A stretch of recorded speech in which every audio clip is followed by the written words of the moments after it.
Nah, pengetahuan awalnya adalah airway adalah pertolongan pertama pada jalan nafas dan memastikan jalan nafas yang bersih, yaitu tidak tersumbat jalan nafasnya. Organ utamanya adalah hidung, faring, dan laring. Tanda fungsi breathing dan fungsi ventilasi adalah memberikan fungsi ventilasi dengan cara memberikan nafas buatan untuk menjamin kebutuhan oksigen dan pengeluaran CO2, yaitu karbon dioksida. Nah, organ utama airway adalah hidung, faring, dan laring. Dan tanda jalan nafasnya berisi, yaitu tidak ada suara tambahan di jalan nafasnya. Dan sedangkan organ utama breathing adalah torak atau dada.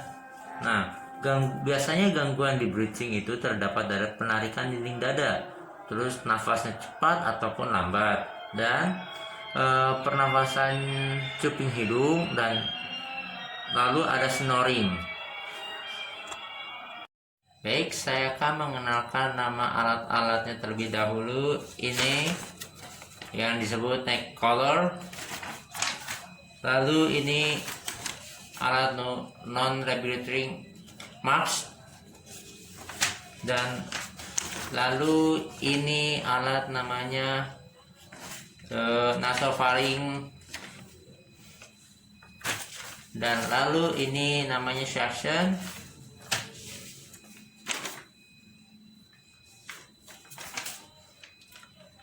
Ini namanya needle cricotiroid. Dan ini alatnya namanya sample mark. Assalamualaikum warahmatullahi wabarakatuh. Saya Fitra Permana. Saya akan melakukan airway breathing management. Yang pertama, kita 3A dulu, aman diri menggunakan sarung tangan dan masker. Yang kedua, aman pasien, jauhkan dari orang-orang yang berkerumun. Dan yang ketiga, aman lingkungan, tempatkan di tempat yang datar dan yang tidak berbahaya. Selanjutnya ke tahap berikutnya, kita akan melakukan ke pasiennya. Pasiennya itu di blocker dulu, dikunci biar tidak kemana-mana. Lalu selanjutnya kita mengkaji apakah ada cedera servikal atau tidak. Dikarenakan tadi ada kecelakaan, kepalanya memar, kita lihat dulu. Kalau misalnya ada, kita menggunakan neck collar, taruh di kunci di leher agar tidak goyang-goyang. Nah, selanjutnya kita akan melakukan tahap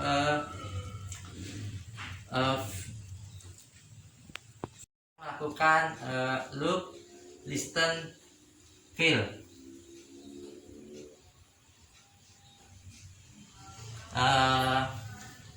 Saat kita look, pasien itu jalan nafasnya tidak ada hambatan, cuman vena jugularisnya membesar. Lalu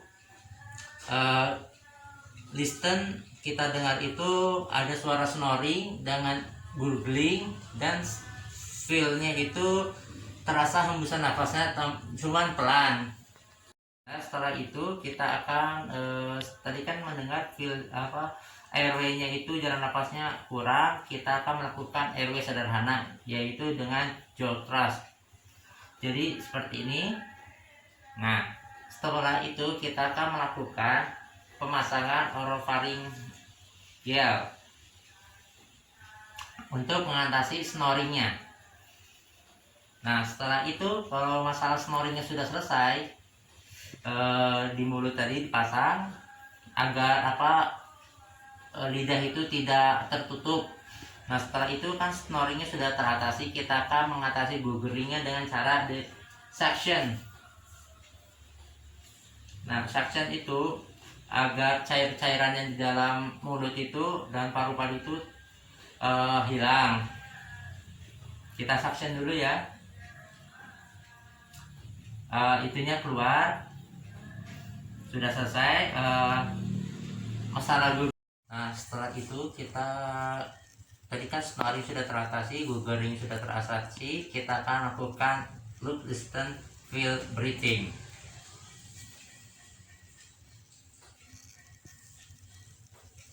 Nah, setelah kita look, listen, breathe, feel, kita look, terdapat ada jejas di dada dan dadanya asimetris, dan listen terdengar suara paru tapi menjauh ke sebelah kanan, dan suara fasikuler di dada sebelah kiri, dan feel merasakan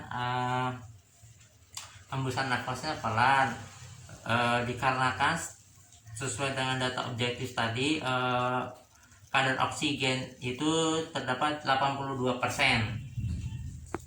Baik, kita lanjutkan lagi. Tadi kan pernafasannya itu kurang, kita akan menggunakan simple mask dengan akurasi oksigennya 7 liter. Kita pasangkan. Ternyata masih terdapat susah nafas bagi pasien. Kita akan menggunakan non rebreathing mask dengan akurasi oksigennya 8-10 liter. Kita pasang. Nah, setelah itu ternyata masih juga sama, pernafasannya juga masih susah. Dicurigai ini terdapat pneumotoraks.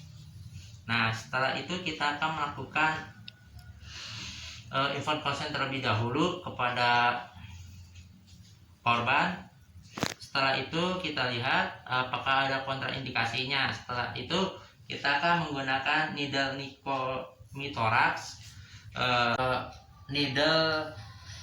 nicotoraks, dengan cara apa? Kita cari dulu dari mid clavicula ke IC4, lalu kita sterilkan, pasangkan duct steril, kita pasangkan needle.